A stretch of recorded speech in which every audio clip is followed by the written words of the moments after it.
المشاهدون الأكارم، سعدتم مساء أينما كنتم بكل خير. نشرة الأخبار نقدمها لكم من تلفزيون دولة إريتريا، نستهلها بالعناوين.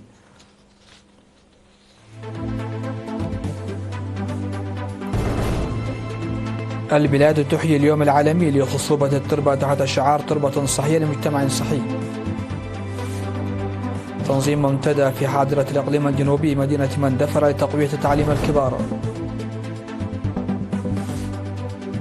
مدينة كرن تشهد انعقاد ورشة عمل لإقامة أندية البيئة في مدارس عنسبة. بوتين يؤكد استمرار شحن الوقود للهند رغم الضغوط الغربية.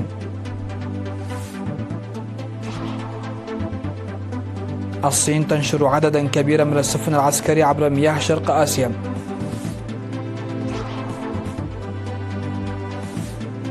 وسقوط قتلى في تبادل لإطلاق النار على الحدود الأفغانية الباكستانية. أهلا بكم إلى تفاصيل النشرة.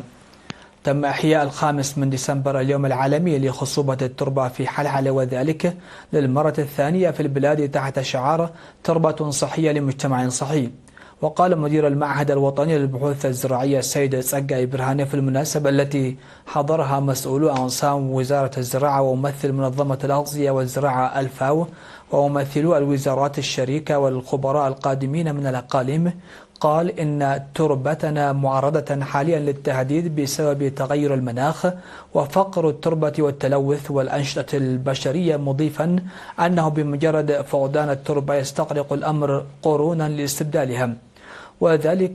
وذكرت ممثلة منظمة الأغذية والزراعة الفاو في إريتريا السيدة آرييلا جيليني إن الضغوطات المتزايدة على موارد التربة والمياه في إريتريا بسبب التوسع الحضري وتغيرات استخدام الأراضي وتغير المناخ ليست بالأمر السهل، داعية إلى العمل المستدام من خلال رفع الوعي العام. وقدمت في المناسبة أوراق عمل من الخبراء حول دور السماد في سلامة التربة وأهمية الحفاظ على التربة والمياه في تحسين إنتاجية النباتات، وتأثير الكيميائيات الزراعية على سلامة التربة، وتأثير البكتيريا المفيدة والضارة على سلامة النبات والتربة.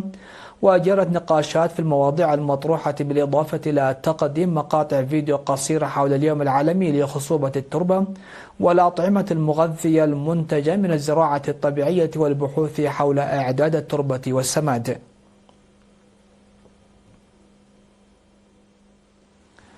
عقد مكتب التعليم في الإقليم الجنوبي ورشة عمل يومي 4 و5 ديسمبر في مدينة مندفر لتقوية وتوسيع برنامج تعليم الكبار في الإقليم. وقدمت في الورشة التي شارك فيها حاكم الإقليم ومدراء المديريات ومسؤولي فروع التعليم والشركاء تقارير عن سير برنامج تعليم الكبار من عام 2016 وحتى 2025. وقال المدير العام لقسم الخدمات الاجتماعية السيد قال أبتس فاسلاسي إن البرنامج ضروري لمحو الأمية وتشجيع التعليم المسائي. من جانبه أوضح منسق برنامج تعليم الكبار في وزارة التعليم السيد تكابو أيموت إن ورشة العمل تمهد الأرضية لإعداد خطة خمسية بالنظر إلى تجارب الأقاليم والتحديات. وذكر الأستاذ بلاي نور حسين الذي قدم تقرير برنامج تعليم الكبار في الإقليم من عام 2016 وحتى 2025 أن البرنامج يسير جيدا. وقال المدير العام لقسم تعليم الكبار والإعلام بوزارة التعليم السيد جبرزقي دمام إنه سيتم العمل لإدخال تعليم اللغة الإنجليزية والتدريب المهني، مشيدا بالآراء المقدمة لتحسين إجراءات تعليم الكبار. وأوضح حاكم الإقليم الجنوبي السيد أبتس فاسيون أن إدارة الإقليم ستعمل جاهدة لإنجاح برنامج تعليم الكبار وعامة وتعليم الصغار أيضا.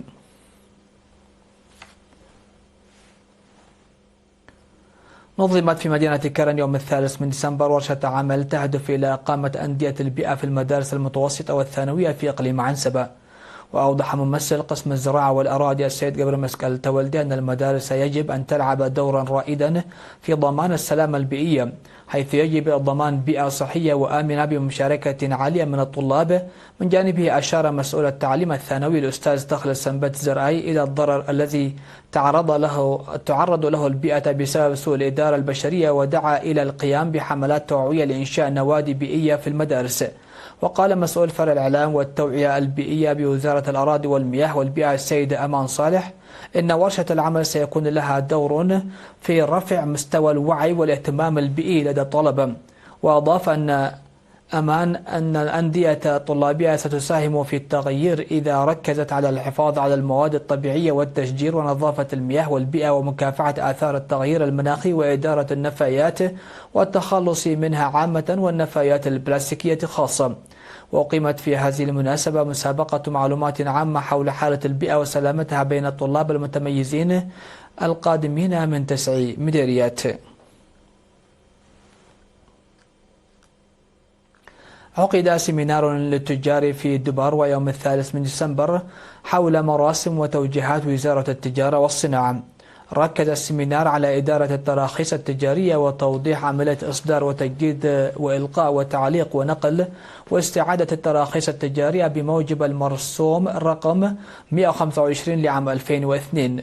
وقال مسؤول وحدة مراقبة التجارة في الإقليم الجنوبي السيد تسفاي حاجوس إن المواطنين الذين تزيد أعمارهم عن 18 عاما وأدوا واجبهم يمكنهم استخراج تراخيص تجارية، مشيرا إلى أن الوحدة تقوم بالمراقبة للحيلولة دون انتهاك المراسيم والإرشادات، وكذلك عدم ارتكاب ممارسات تجارية غير سليمة. وذكر بضرورة تجديد التراخيص التجارية في مواعيدها المحددة وأن تكون مخصصة للأنشطة المسموح بها فقط. ودعت مسؤولة قسم التجارة والتعدين والمعادن في الإقليم الجنوبي السيدة ألغانش كيدان المواطنين بشكل عام والنساء بشكل خاص، دعتهم على الاستفادة من فرص القروض المتاحة لتطوير أعمالهن التجارية. وأوضح مدير مديرية دبار السيد فرونجيل تخلهمانوت وجود أكثر من 400 ترخيص تجاري في المديرية لم يتم تجديدها أو إلغاؤها، وحث التجار على زيادة وعيهم وتقييم أنشطتهم وخدمة مواطنيهم بكل عناية.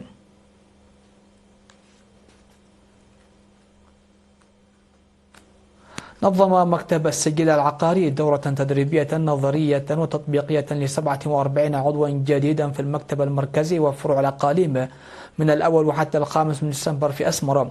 ركز التدريب على أهمية ومبادئ النظام السجل العقاري والموثق العام على المستويين الوطني والدولي والمرسوم رقم 95 لعام 1997 ورؤية ورسالة وقيم مكتب السجل العقاري وأهمية التسجيل المحاسوب وتوظيف السجلات وإدارتها والتعريف العام وتطوير وضرورة البيانات.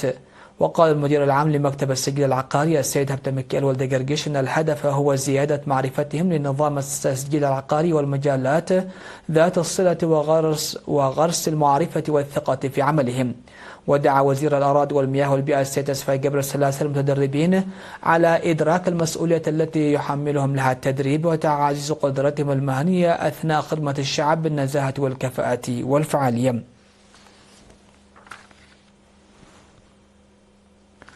عقد سيمينار في مدينة كرن يوم 4 ديسمبر لتعزيز تنظيم المعلمين الشباب. وقال مسؤول الشؤون السياسية في الجبهة الشعبية للديمقراطية والعدالة في إقليم عنسبة السيد ملؤ تسفى مريم إن من الأهمية بمكان للشباب عامة والمعلمين خاصة إدراك ومنح الأولوية للأوضاع في العالم والمنطقة والتسلح بالعمل والمعرفة. وقدم شرحا واسعا حول سياسة إريتريا في العدالة الاجتماعية والاعتماد على الذات والبرامج التي تقوم بها في أوساط الشعب بالارتكاز على الوعي وسياسة الاحترام المتبادل والشراكة مع الدول الشريكة. ودعا المعلمين الشباب على تعزيز وعيهم وتنظيمهم للمساهمة في البرامج الوطنية. يضم تنظيم المعلمين الشباب في مديرية كرن الذي يؤطر المعلمين الشباب الذين تتراوح أعمارهم بين 18 و40 عاما يضم حاليا أكثر من 1200 عضو وعضوة. مشاهدينا فاصل قصير من ثم نعود لمتابعة الأنباء على الصعيد العالمي، فتفضلوا بالبقاء معنا.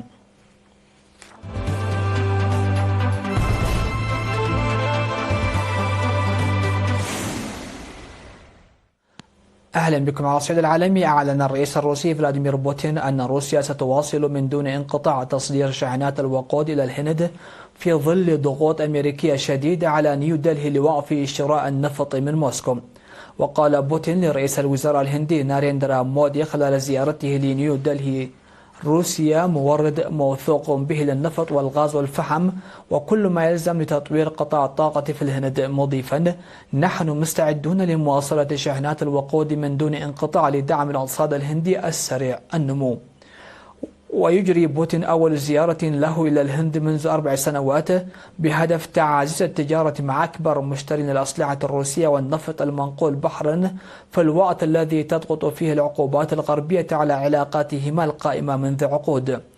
وتعد موسكو أكبر مورد للأسلحة للهند منذ عقود، وتقول إنها تريد استيراد المزيد من السلع الهندية في محاولة لزيادة حجم التبادل التجاري إلى 100 مليار دولار بحلول عام 2030، والذي تميل كفته حتى الآن لصالحها بسبب واردات نيودلهي من الطاقة.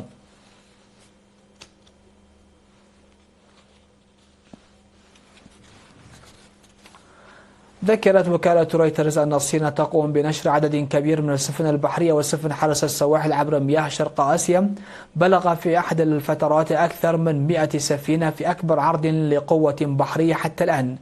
ونقلت رويترز عن 4 مسؤولين أمنيين أن السفن الصينية تجمعت في المياه التي تمتد من الجزء الجنوبي من البحر الأصفر عبر بحر الصين الشرقي وحتى بحر الصين الجنوبي المتنازع عليه وصولا إلى المحيط الهادي. من جانبها قالت المتحدثة باسم مكتب الرئاسة في تايوان كارين كو في بيان إن تايوان لديها فهم كامل وفي الوقت الحقيقي للوضع الأمني في مضيق تايوان والمنطقة الأوسع، ويمكنها ضمان عدم وجود أي قلق على الأمن الوطني.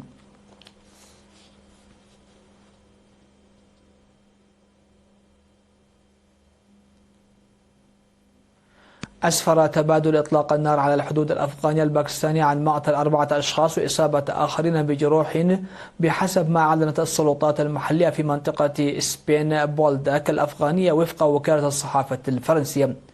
وتبادل سلطات طالبان في أفغانستان والحكومة الباكستانية الاتهامات بالمسؤولية عن هذا الهجوم غير المبرر بعد نحو شهرين من سقوط عدد كبير من القتلى في أسوأ اشتباكات عابرة للحدود منذ عقود.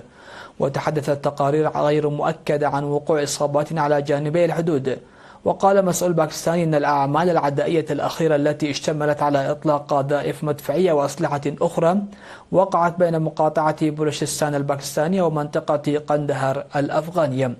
وتأتي الاشتباكات بعد أشهر من مناوشات دامية التي أثارتها غارات جوية باكستانية على أهداف داخل أفغانستان، بينها العاصمة كابل، استهدفت زعيم ميليشيا يزعم أنها وراء هجمات عابرة للحدود.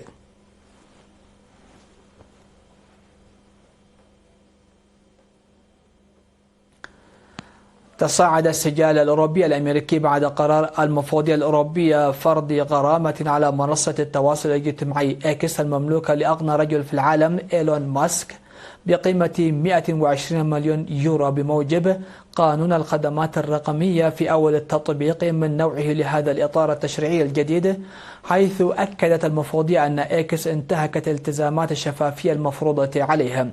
وبحسب المفوضية الأوروبية فإن منصة إكس حولت علامة التحقق من أداة لتأكيد الهوية إلى خدمة تجارية مدفوعة بما يخالف قواعد الشفافية في الإعلانات الرقمية وإتاحة البيانات للباحثين. وبينت المفوضية أن الغرامة احتسبت بناء على طبيعة المخالفات وخطورتها وعدد المستخدمين الأوروبيين المتأثرين بها إضافة إلى مدتها. واعتبر جيه ديف فانس نائب الرئيس الأمريكي أن العقوبة جاءت بسبب عدم خضوع المنصة للرقابة وحذف المحتوى، قائلا: ينبغي على الاتحاد الأوروبي دعم حرية التعبير لا معاقبة الشركات الأمريكية على هراء.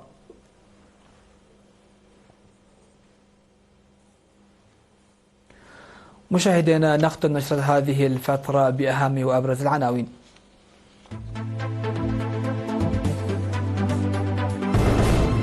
البلاد تحيي اليوم العالمي لخصوبة التربة تحت شعار تربة صحية لمجتمع صحي. تنظيم منتدى في حاضرة الإقليم الجنوبي مدينة مندفر لتقوية تعليم الكبار. مدينة كرن تشهد انعقاد ورشة عمل لإقامة أندية البيئة في مدارس عنسبة. بوتين يؤكد استمرار شحن الوقود للهند رغم الضغوط الغربية.